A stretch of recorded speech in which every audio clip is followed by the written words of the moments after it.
إن الحمد لله نحمده ونستعينه ونستغفره ونعوذ بالله من شرور أنفسنا ومن سيئات أعمالنا من يهده الله فلا مضل له ومن يضلل فلا هادي له ونشهد أن لا إله إلا الله وحده لا شريك له ونشهد أن محمدا عبده ورسوله أما بعد فإن خير الحديث كتاب الله وخير الهدي هدي محمد صلى الله عليه وسلم وشر الأمور محدثاتها وكل محدثة بدعة وكل بدعة ضلالة وكل ضلالة في النار.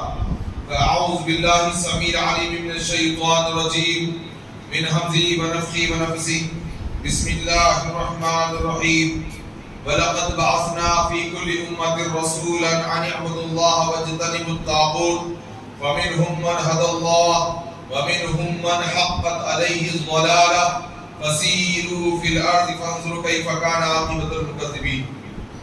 وقال الله تبارك وتعالى إن الذين قالوا ربنا الله ثم استقاموا تتنزل عليهم الملائكة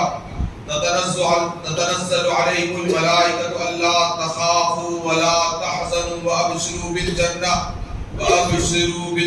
التي كنتم توعدون. تمام قسم کی تعریفات اللہ وحدہ لا شریک کی لائق زبا ہے جو سارے جہانوں کا تنہا اور اکیلا خالق و مالک ہے. بے شمار درود السلام نبی آخری صادق الامین رحمت للعالمین سید المرسلین خاتم النبیین کثیر المعجزات امام الانبیاء محمد رسول اللہ صلی اللہ علیہ وسلم. اللہم صلی علی محمد وعلی آل محمد کما صلیت علی ابراہیم وعلی آل ابراہیم انکا حمید مجید. اللہم بارک علی محمد وعلی آل محمد کما بارکت علی ابراہیم وعلی آل ابراہیم انکا حمید مجید. حضرات گرامی، آج کے اس خطبہ جمعہ کے مختصر سے وقت میں جس اہم موضوع پر میں آپ کے سامنے گفتگو کرنے کی کوشش کروں گا، موضوع انتہائی اہمیت کا حامل اہل توحید کی ذمہ داریاں. اللہ رب العالمین سے دعا ہے کہ اللہ تبارک و تعالی کتاب و سنت کی تعلیمات کو سیکھنے سکھانے کے ساتھ صحابہ اکرام رضوان اللہ علیہم اجمعین کے فہم کے مطابق عمل کرنے کی توفیق عطا فرمائے. اور جو اہل توحید کی بنیادی ذمہ داریاں ہیں، ان ذمہ داریوں کو اللہ تبارک و تعالی مجھے اور آپ کو پورا کرنے کی سعادت نصیب فرمائے. لوگوں، توحید کا مل جانا یہ بہت بڑی نعمت ہے. کائنات میں اس سے بڑی نعمت کوئی اور نہیں. لیکن توحید کے کچھ تقاضے ہیں، اس کی کچھ ذمہ داریاں ہیں، اور آج میں انہی ذمہ داریوں کے متعلق گفتگو کرنے کی کوشش کروں گا اور احساس دلانے کی کوشش کروں گا کہ لوگوں، اہل توحید کائنات میں وہ گروہ ہے جن کو اللہ تبارک و تعالیٰ نے بہت بڑی ذمہ داری سے نوازا ہے. یہ توحید کا گروہ ہے. قیامت کے دن جب اللہ تبارک و تعالیٰ جنت و جہنم کے فیصلے کرے گا، اللہ تبارک و تعالیٰ اہل توحید کو جنت کا وارث بنا دے گا. لیکن لوگوں، اس توحید کی بہت بڑی ذمہ داری ہے. ہدایت کی بنیاد توحید ہے، اور توحید تمام انبیاء اکرام کا مشن ہے. سارا قرآن اللہ تبارک و تعالیٰ کی توحید کا درس دیتا ہے. لوگوں، یاد رکھنا، مرنا سبھی کو ہے، کوئی ہمیشہ کے لیے یہاں نہیں آیا ہے. ایک دن سب کو اس دنیا سے چلے جانا یقینی ہے. لیکن قیامت کے دن جب اٹھائے جاؤ گے، جن کی توحید درست نکلے گی وہ جنت کے وارث بنا دیے جائیں گے.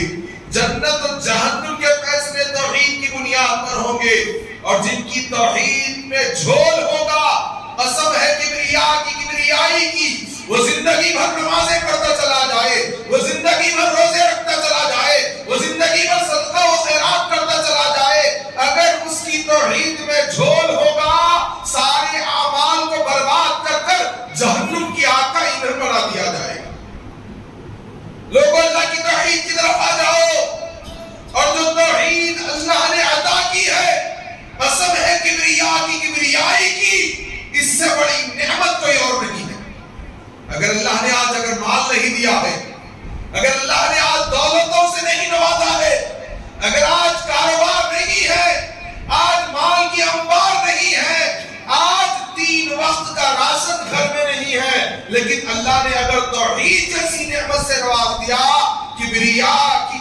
خدائی کی قسم اللہ نے سب سے بڑی نعمت سے نواز دیا. اس توحید کو پہچانو, اس توحید کی ذمہ داریوں پہ کھڑے اترنے والے بن جاؤ. اللہ کے نبی صلی اللہ علیہ وسلم سے امام ترمذی رحمہ اللہ صحیح سند کے ساتھ اپنی جامع میں حدیث نقل کرتے ہیں. حدیث نمبر 2639 ہے اور اس حدیث کے راوی عبداللہ بن عمر بن عاص رضی اللہ عنہ ہیں. فرماتے ہیں اللہ کے نبی صلی اللہ علیہ وسلم قیامت کے دن اللہ تبارک و تعالی اس توحید کی اہمیت کو سمجھو لوگو. اللہ کے نبی صلی اللہ علیہ وسلم قیامت کے دن کی گفتگو کر رہے ہیں. قیامت کے دن کی گفتگو, میرا موضوع کچھ اور ہے لیکن چند باتیں آپ کو بتاتا بھی چلوں. ہم پر الزام لگایا جاتا ہے کہ اللہ کے نبی صلی اللہ علیہ وسلم نے جو غیب کی خبریں بتائی ہے ہم اس کو نہیں مانتے. اللہ کی قسم کھا کر کہتا ہوں ہمارا ایمان ہے اللہ کے نبی صلی اللہ علیہ وسلم نے جو جو تعلیمات دی ہے بذریعہ وحی دی گئی, قیامت کی بھی تعلیمات اللہ کے نبی صلی اللہ علیہ وسلم نے دی. ہمارا یہ ایمان ہے کہ اگر ان باتوں میں سے کوئی ایک بات کا بھی انکار کر دے تو اس نے کفر کیا. ہم پر جھوٹے الزامات لگائے جاتے ہیں. ہم تو حوالوں کے ساتھ گفتگو کرتے ہیں, دلائل کے ساتھ گفتگو کرتے ہیں. سنن ترمذی حدیث نمبر 2639 اللہ کے نبی صلی اللہ علیہ وسلم فرماتے ہیں قیامت کے دن اللہ تعالیٰ میری امت کے ایک شخص کو لوگوں سے چن کر الگ کر دے گا. پھر اس کے سامنے رب ذوالجلال گناہوں کے 99 دفتر کھولے جائیں گے. اللہ کے نبی صلی اللہ علیہ وسلم فرماتے ہیں 99 سجلہ, ایک نہیں دو نہیں بلکہ 99 دفتر کھولے جائیں گے. کل سجل مثل مد البصر, ایک دفتر اتنا بڑا ہوگا جہاں تک نگاہ جائے گی وہاں تک گناہ ہی گناہ لکھے ہوئے. اتنا بڑا دفتر, اور ایک دفتر نہیں ہوگا جہاں تک نگاہ جائے گی وہاں تک تو ایک دفتر ہوگا. ایسے گناہوں کے 99 دفتر کھولے جائیں گے. بے پناہ گناہ کیا ہوگا, لا تعداد گناہ کیا ہوگا, بے انتہا اللہ کا نافرمان ہوگا. اللہ تبارک و تعالیٰ 99 دفتر کھولے گا, جہاں تک انسان کی نگاہ پہنچتی ہے وہاں تک ایک ایک دفتر. پھر اللہ اس بندے سے فرمائے گا کیا تجھے اس میں سے کسی گناہ کا انکار ہے؟ پھر اللہ دوسرا سوال کرے گا میرے بندے کیا لکھنے والے محافظ فرشتوں نے تجھ پر ظلم تو نہیں کیا؟ وہ کہے گا نہیں ہے میرے رب. اللہ نہ فرشتوں نے ظلم کیا نہ مجھے انکار ہے. پھر اللہ رب العزت تیسرا سوال کرے گا میرے بندے کیا تیرے پاس کوئی عذر ہے؟ وہ عرض کرے گا اے باری الہ میرے پاس کوئی عذر نہیں. اللہ تعالیٰ فرمائے گا لیکن ہاں ہمارے پاس تیری ایک نیکی ہے, آج تجھ پر کوئی ظلم نہ ہوگا. پھر کاغذ کا ایک ٹکڑا لایا جائے گا. اللہ کے نبی صلی اللہ علیہ وسلم فرماتے ہیں اس کاغذ کے ٹکڑے پر بندے کی توحید کی گواہی ہوگی, کلمہ شہادت لکھا ہوگا. وہ کیا ہوگا؟ اشہد ان لا الہ الا اللہ و اشہد ان محمد رسول اللہ. پھر اللہ فرمائے گا میزان کے پاس حاضر ہو جا. وہ عرض کرے گا اے اللہ ان گناہوں کے 99 دفتروں کے سامنے اس چھوٹے سے کاغذ کے ٹکڑے کی کیا حیثیت ہے؟ اللہ تعالیٰ پھر فرمائے گا آج تجھ پر ظلم نہ ہوگا. اللہ کے نبی صلی اللہ علیہ وسلم فرماتے ہیں اللہ تعالیٰ میزان میں ایک پلڑے میں ان گناہوں کے 99 دفتروں کو رکھ دیا جائے گا اور پھر دوسرے پلڑے میں اس توحید کی گواہی کے چھوٹے سے پرچی کو رکھ دیا جائے گا. اللہ کے نبی صلی اللہ علیہ وسلم فرماتے ہیں گناہوں کا پلڑا ہلکا ہو جائے گا, توحید کا پلڑا بھاری ہو جائے گا. اللہ اکبر. لوگوں یہ توحید کی اہمیت ہے. رب نے جنت بنائی ہے تو اہل توحید کے لیے بنائی, لیکن توحید کے کچھ تقاضے ہیں, توحید کی کچھ ذمہ داریاں ہیں. اسی کلمہ توحید کی عظمت معلوم ہوئی کہ اللہ تبارک و تعالیٰ نے اہل توحید کو جنت میں داخل کرنا ہے. سورۃ النحل میں اللہ تعالیٰ نے اس توحید کی اہمیت کو بتاتے ہوئے ارشاد فرمایا. سورۃ النحل آیت نمبر 36 ہے. رب فرماتا ہے وَلَقَدْ بَعَثْنَا فِي كُلِّ أُمَّةٍ رَسُولًا أَنِ اعْبُدُوا اللَّهَ وَاجْتَنِبُوا الطَّاغُوتَ. ہم نے ہر امت میں رسول کو بھیجا ان لوگوں کی دعوت کیا تھی؟ اے لوگوں ان اعبدوا اللہ، ایک اللہ کی بندگی کرو، اسی کے لیے نظر، اسی کے لیے نیاز، وہی مشکل کشا، وہی حاجت روا، وہی بندہ نواز، وہی غریب نواز، وہی داتا ہے، وہی منتوں کو عطا کرنے والا، وہی مشکل کشا، وہی بگڑیوں کی بنانے والا۔ ان اعبدوا اللہ، وہ ایک اکیلا اللہ ہے، اسی کی بندگی کی جائے، اسی کے لیے سجدہ ہو، اسی کے لیے رکوع ہو، اسی کے لیے قیام ہو، اسی کے لیے منتیں ہو، اسی کے لیے مرادیں ہو، اسی کے لیے محبت ہو، اسی کے لیے دشمنی ہو۔ ان اعبدوا اللہ واجتنبوا الطاغوت، اور طاغوت کا انکار کیا جائے۔ اس آیت کی تفسیر میں مفسرین بیان کرتے ہیں ہر قوم میں رسول آئے اور ان کی بنیادی دعوت یہی تھی، لوگوں ایک اکیلے اللہ کی توحید کی طرف آ جاؤ، شرک سے دوری اختیار کرو۔ نوح علیہ السلام نے 950 برس دعوت دی۔ کتنے برس؟ 1 سال، 2 سال، 4 سال، 5 سال، سالانہ جلسہ، جمعہ کا خطبہ ہفتے میں 1 مرتبہ نہیں، 950 برس دعوت دی۔ اور وہ دعوت کیا تھی؟ رب فرماتا ہے لقد ارسلنا نوحا الى قومه فقال يا قوم اعبدوا الله ما لكم من اله غيره اني اخاف عليكم عذاب يوم عظيم۔ ہم نے نوح علیہ السلام کو ان کے قوم کی طرف بھیجا، انہوں نے کیا کہا؟ یا قومی، اے میرے قوم کے لوگوں، اعبدوا اللہ، ایک اللہ کی بندگی کرو، ما لكم من اله غيره، کائنات میں اس کے علاوہ کوئی معبود برحق نہیں، کوئی داتا نہیں، کوئی حاجت روا نہیں، کوئی مشکل کشا نہیں، کوئی عزت و ذلت کا دینے والا نہیں، اسی کی بندگی کرو۔ انی اخاف علیکم عذاب یوم عظیم، مجھے تو تمہارے لیے بڑے دن کے عذاب کا خدشہ ہے۔ سورۃ الاعراف آیت نمبر 59 تھی۔ اور اسی طرح اللہ کے پیغمبر نوح علیہ السلام کی دعوت کیسی تھی؟ میں نے بتایا نا، سال بھر کی دعوت نہیں، سالانہ جلسہ نہیں، ہفتے واری بیان نہیں، بلکہ سورہ نوح آیت نمبر 5 اٹھا کر دیکھیے۔ نوح علیہ السلام کی دعوت کیا تھی؟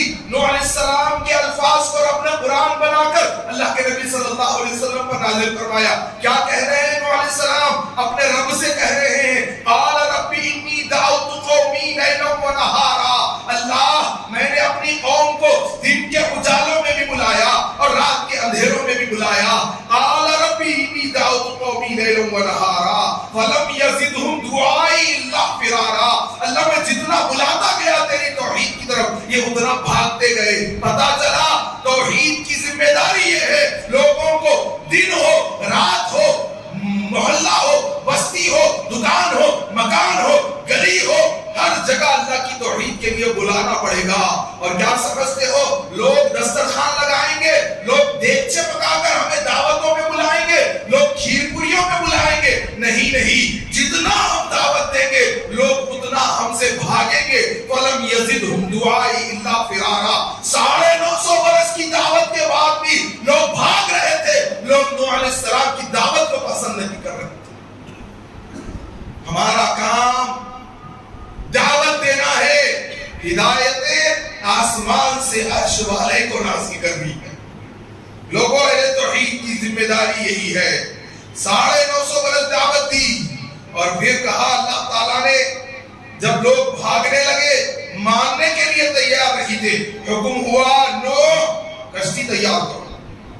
کہا اللہ کشتی، دور دور تک پانی دکھائی نہیں دیتا، کہا نوح کشتی تیار کرو۔ کہا اللہ کشتی تیار کر چکا، بڑی محنت و مشقتوں کے بعد کہا سارے ایمان والوں کو کشتی میں دے دو۔ سارے ایمان والے آ گئے، کہا تمام حیوانات، جانوروں کے ایک ایک جوڑے کو بھی کشتی میں لے لیا جائے۔ ذرا سمجھنا بات کو، سارے ایمان والے آ گئے، جانوروں کے جوڑے بھی آ گئے۔ اب نوح علیہ السلام کا بیٹا نہیں آیا، کہا اللہ میرا بیٹا، فرمایا قال یا نوح انہ لیس من اہلک، اے میرے نوح وہ تیرے اہل میں سے نہیں ہے، تیرے خاندان میں سے نہیں ہے، انہ عمل غیر صالح، کیونکہ اس کا عمل ہی ایسا نہیں ہے، وہ اللہ کی توحید کی طرف نہیں آیا۔ لوگوں سمجھنا اس بات کو، تمام حیوانات کے جوڑے آ گئے، گھوڑا آ گیا کشتی میں، گھوڑی آ گئی، اونٹ آ گیا، اونٹنی آ گئی، بلا آ گیا، بلی آ گئی، کتا آ گیا، کتیا آ گئی، لیکن وقت کے رسول کا بیٹا نہیں آیا۔ پتا چلا نبی کی کشتی میں توحید والے آئے، جانور تو آ سکتے ہیں لیکن نبی کا بیٹا نہیں آ سکتا کیونکہ وہ مشرک تھا۔ اللہ اکبر۔ اس دعوت توحید کو عام کرو۔ اللہ کے نزدیک مشرکین جانوروں سے بدتر ہے۔ اللہ اکبر۔ نبی کا بیٹا ہی کیوں نہ ہو۔ میرے دوستوں، میں کہہ رہا تھا ہر نبی کی دعوت اللہ کی توحید تھی۔ اللہ فرماتا ہے وَإِلَىٰ عَادٍ أَخَاهُمْ هُودًا قَالَ يَا قَوْمِ اعْبُدُوا اللَّهَ مَا لَكُم مِّنْ إِلَٰهٍ غَيْرُهُ۔ قوم ہود میں ہم نے عاد علیہ السلام کو بھیجا، ان کی دعوت کیا تھی؟ یا قومی، اے میری قوم کے لوگو، اعبدوا اللہ، ایک اللہ کی بندگی کرو، ما لکم من الہ غیرہ، کائنات میں اس کے علاوہ کوئی معبود برحق نہیں ہے۔ اسی طرح سورۃ الاعراف آیت نمبر 73 اٹھا کر دیکھیے، اللہ فرماتا ہے وَإِلَىٰ ثَمُودَ أَخَاهُمْ صَالِحًا قَالَ يَا قَوْمِ اعْبُدُوا اللَّهَ مَا لَكُم مِّنْ إِلَٰهٍ غَيْرُهُ۔ قوم سمود میں صالح علیہ السلام کو بھیجا گیا، ایک ایک نبی کا نام لے کر ان کی ذمہ داری، ان کی دعوت کو اللہ بیان کر رہا ہے۔ یا قومی، اے میری قوم کے لوگوں، اعبدوا اللہ ما لکم من الہ غیرہ، ایک اللہ کی توحید کی طرف، اس کی بندگی کی طرف آ جاؤ، اس کے علاوہ کوئی کائنات میں معبود برحق نہیں ہے۔ سورہ ہود آیت نمبر 84 میں شعیب علیہ السلام کی دعوت کا ذکر ہوا، وَإِلَىٰ مَدْيَنَ أَخَاهُمْ شُعَيْبًا قَالَ يَا قَوْمِ اعْبُدُوا اللَّهَ مَا لَكُم مِّنْ إِلَٰهٍ غَيْرُهُ، ایک ایک نبی کی دعوت یہی تھی، اے لوگو اللہ کی بندگی کی طرف آ جاؤ، اس کے علاوہ کوئی معبود برحق نہیں۔ اسی طرح سورۃ البقرہ آیت نمبر 133 اٹھا کر دیکھیے، ایک نبی کی موت کا ذکر اللہ کر رہا ہے، اور موت کے وقت کیا ان کی خواہش، وہی ذمہ داری جو زندگی بھر نبھائی، وہی ذمہ داری پوری کر رہے۔ رب فرماتا ہے ام کنتم شہداء اذ حضر یعقوب الموت اذ قال لبنیہ ما تعبدون من بعدی قالوا نعبد الہک والہ آبائک ابراہیم واسماعیل واسحاق الہ واحدا ونحن له مسلمون۔ اور کیا تم یعقوب کی موت کے وقت موجود تھے جب انہوں نے اپنی اولاد کو بلا کر کہا، موت کا وقت ہے نبی کی، ام کنتم شہداء اذ حضر یعقوب الموت، اللہ نے موت کہا۔ یہ بدعتی لوگ نہ جانے کون کون سے جملے اللہ کا کلام موت کہہ رہا ہے، نہیں پردہ فرما گئے، نہیں فلاں ہو گئے، خیر میرا موضوع کچھ اور ہے۔ ام کنتم شہداء اذ حضر یعقوب الموت اذ قال لبنیہ ما تعبدون من بعدی۔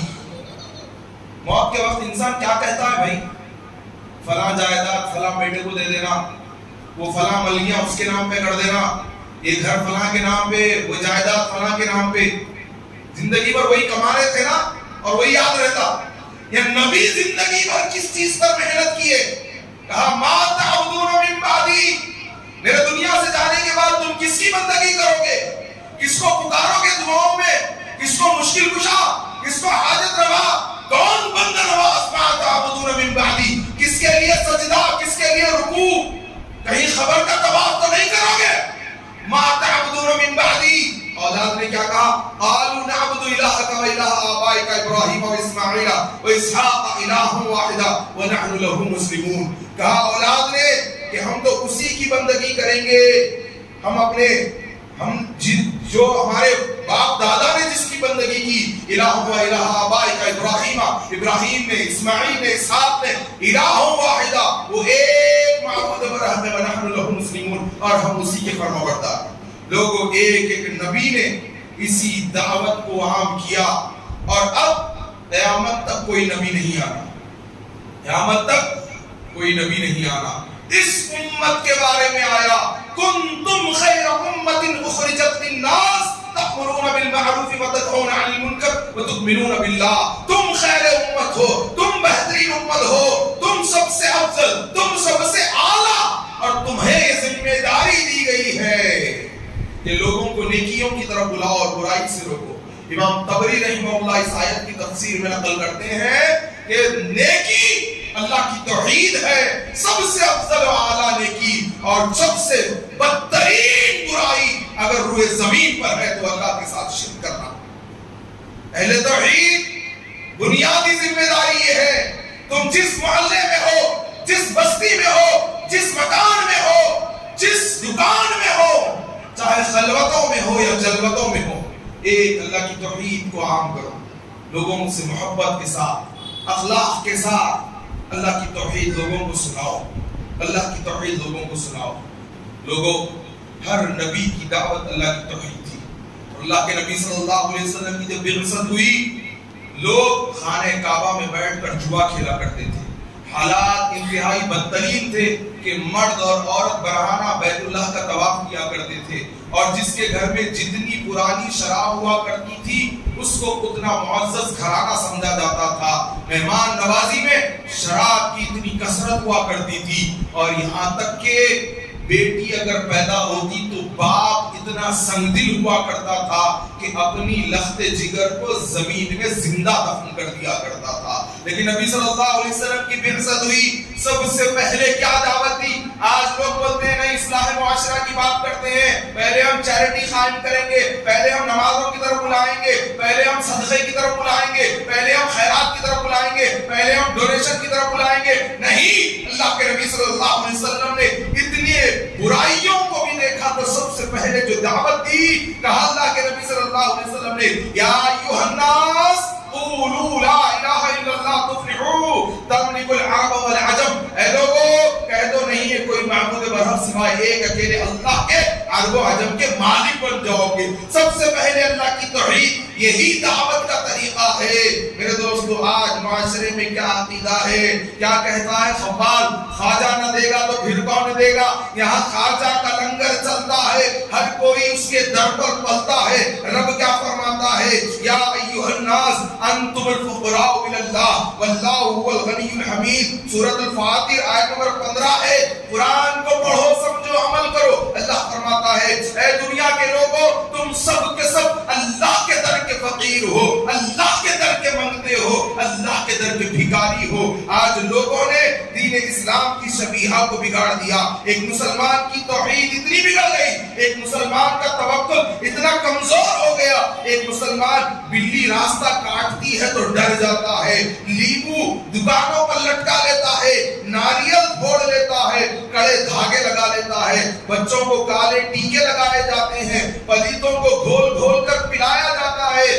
بچوں کو بچپن میں دانت نکلتے وقت تھوڑا سا ڈائجسٹو سسٹم اتھل پھتل ہو جائے تو تلسمی موتی لا کے لگا دے رہے۔ کون سا تلسم، کون سا جادو، کون سا موتی؟ اللہ پر توکل کیا جائے۔ میں نے ایک مرتبہ گاڑی پر جوتا لٹکا ہوا دیکھا، میں نے پوچھا چھوٹے بچے کا جوتا گاڑی پہ کیوں لٹکایا گیا؟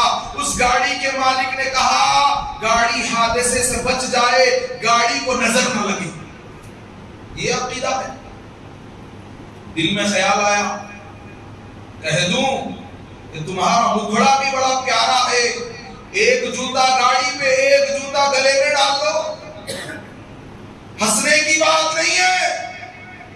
اللہ تعالیٰ جس کی حفاظت کرے اسے کوئی نقصان نہیں پہنچا سکتا، اور اللہ جس کو نقصان پہنچانا چاہے ساری کائنات مل کر اس کی حفاظت نہیں کر سکتی۔ ما قدر اللہ حق قدری، لوگوں نے اللہ کی قدر نہیں کی جیسے کہ اس کا حق تھا۔ ایک جوتا، ایک ناریل، ایک نیمبو، ایک کڑا، ایک دھاگا، اللہ کی قسم یہی تو توحید میں بگاڑ ہے۔ لوگوں توحید کے لیے محنتیں کرو، توحید کے لیے محنتیں کرو۔ لوگوں اہل توحید، ہمیں لوگوں کو بتانا ہوگا، اللہ کی توحید گھر گھر پہنچانی ہوگی۔ اللہ تبارک و تعالیٰ نے اہل توحید کے لیے جنت کی راہوں کو آسان کر دیا ہے، اور اللہ تعالیٰ نے جنت بنائی ہے تو اہل توحید کے لیے بنائی ہے۔ اللہ کے نبی صلی اللہ علیہ وسلم جب توحید کی دعوت کو عام کر رہے تھے، ہر نبی کا مشن یہی تھا، لوگوں مشکلوں کو دور کرنے والا، بگڑیوں کی بنانے والا، منگتوں کو عطا کرنے والا، عزت و ذلت کا مالک، نفع اور نقصان کا مالک، موت و حیات کا مالک ایک اکیلا اللہ ہے۔ اللہ کے نبی صلی اللہ علیہ وسلم نے دعوت توحید کا آغاز کیا۔ کیا سمجھتے ہیں؟ لوگ گلگوشی کریں گے، لوگ نعرے لگائیں گے، لوگ دسترخوان بچھائیں گے، جی وہ کوئی اور ہوں گے جو تقریر کر کر لوگوں کے بگونے چاٹتے ہوں گے، دیگ چاٹتے ہوں گے۔ ہمارے نبی کی سنت کیا تھی؟ جب اللہ کے نبی صلی اللہ علیہ وسلم نے دعوت کا آغاز کیا، قوم کی اکثریت مخالفت پر اتر آئی، مکہ میں ظلم کی انتہا اتنی ہوئی، اللہ کے نبی صلی اللہ علیہ وسلم سجدے کی حالت میں ہے، بدبخت قوم کے لوگ کہتے ہیں کہ آج فلاں مقام پر اونٹنی کو ذبح کیا گیا ہے، کوئی جائے اور اونٹنی کی گندگی اوجڑی لا کر محمد کی پشت پر رکھ دے صلی اللہ علیہ وسلم۔ میرے آقا سجدے میں ہیں، ظالموں نے اونٹ کی گندگی لا کر نبی صلی اللہ علیہ وسلم کے کاندھے مبارک پر رکھ دی۔ ننھی سیدہ فاطمہ الزہرا کو پتہ چلا، دوڑتے ہوئے آئی اور کہا بابا اتنی تکلیف، میرے بابا نے کیا بگاڑا، میرے بابا نے کسے برا کہا، میرے بابا نے تو کسی کو کوئی تکلیف نہیں دی۔ سیدہ فاطمہ اپنے ہاتھوں سے گندگی کو صاف کر رہی ہے، ظالم ہنس رہے ہیں۔ اللہ کے نبی صلی اللہ علیہ وسلم سجدے سے اٹھتے ہیں، کہتے ہیں بیٹی فاطمہ نہیں رونا، اللہ تعالیٰ اس دین کو ہر کچے اور پکے مکان میں پہنچا کر رہے گا۔ اللہ اکبر۔ اس کچے اور پکے مکان میں پہنچانے کی ذمہ داری کس کی ہے؟ اس امت کی ہے، اس امت کی ہے۔ اب قیامت تک نبی نہیں آنا، لیکن ہر کچے اور پکے مکان میں اللہ کی توحید ہونی ہے، اللہ کی توحید ہونی ہے۔ شیب ابی طالب میں محصور کر دیا گیا، اور تو اور اللہ کے نبی صلی اللہ علیہ وسلم کو بہت مارا گیا، بے انتہا مارا گیا۔ آپ زخموں کی تاب نہ لا کر گھر آتے، سیدہ خدیجہ اپنے دوپٹے کو پھاڑ کر میرے آقا کے زخموں کو سنتی، اور پھر اللہ کے نبی صلی اللہ علیہ وسلم کے ابھی زخم بھرے نہیں ہوتے، ابھی زخم بھرے نہیں ہوتے، جبریل آتے، حکم لاتے، فَاسْتَعْ بِمَا تُؤْمَرُ وَأَعْرِضْ عَنِ الْمُشْرِكِينَ، اے نبی اٹھیے، مشرکوں کی پرواہ مت کیجیے اور علی الاعلان اللہ کی توحید بیان کیجیے۔ کیا آپ کو کبھی مار پڑی ہے اللہ کی توحید کے لیے؟ کیا کبھی آپ کو پاگل کہا گیا، آپ کو مجنون کہا گیا، آپ کو دیوانہ کہا گیا، آپ کو مجھے شاعر کہا گیا؟ میری اور آپ کی بیٹیوں کو کبھی اللہ کی توحید کے لیے تکلیف اٹھانی پڑی؟ رسول اللہ صلی اللہ علیہ وسلم کی بیٹیوں کو اٹھانی پڑی، رسول اللہ صلی اللہ علیہ وسلم کی بیٹیوں کو طلاق دے دی گئی، آپ کو شیب ابی طالب میں قید کر دیا گیا۔ لوگوں اللہ کی توحید پاگل کرو۔ ایک مرتبہ اللہ کے نبی صلی اللہ علیہ وسلم کو ابو جہل نے بہت تکلیف دی۔ حمزہ رضی اللہ عنہ بھی ایمان نہیں لائے تھے، شکار کا بڑا شوق تھا، شکار سے واپس ہو رہے تھے، اللہ کے نبی صلی اللہ علیہ وسلم کی طرف جاتے ہوئے راستے میں ابھی ایمان نہیں لائے، آپ کے بچپن کے دوست تھے، رضائی بھائی تھے، آپ کے چچا بھی تھے، تین آپ سے اللہ کے نبی صلی اللہ علیہ وسلم سے تعلق تھا، لیکن ایمان نہیں لائے تھے، شکار سے واپس ہو رہے ہیں۔ ایک بڑھیا راستے میں ملتی ہے، کہا حمزہ، کہا کیا بات ہے، میری سواری کو کیوں روکا گیا؟ حمزہ جانتے بھی ہو آج تیرے بھتیجے محمد کے ساتھ کیا ہوا ہے صلی اللہ علیہ وسلم؟ کہا کیا ہوا؟ کہا ابو جہل نے آج بہت بری حرکت کی، بہت بدزبانی سے پیش آیا۔ سیدنا حمزہ اپنے گھوڑ کو ایڑ لگا کر ابو جہل اور اس کے دوستوں میں گھس جاتے ہیں، اور سارے اس وقت مکہ کے سرداران بیٹھے ہوئے، حمزہ رضی اللہ عنہ کمان نکالتے ہیں تیر سے، اور کمان سے ابو جہل کے پیشانی پر ضرب لگا دیتے ہیں، پیشانی پھٹ کر خون نکلنا شروع ہو جاتا ہے۔ دوسرے ساتھی ابو جہل کے حمزہ رضی اللہ عنہ کو مارنے کے لیے ٹوٹ پڑتے ہیں۔ ابو جہل کہتا ہے کہ رک جاؤ، میں نے آج حمزہ کے ساتھی اور اس کے بھتیجے محمد کو تکلیف دی ہے، حمزہ کو جانے دو۔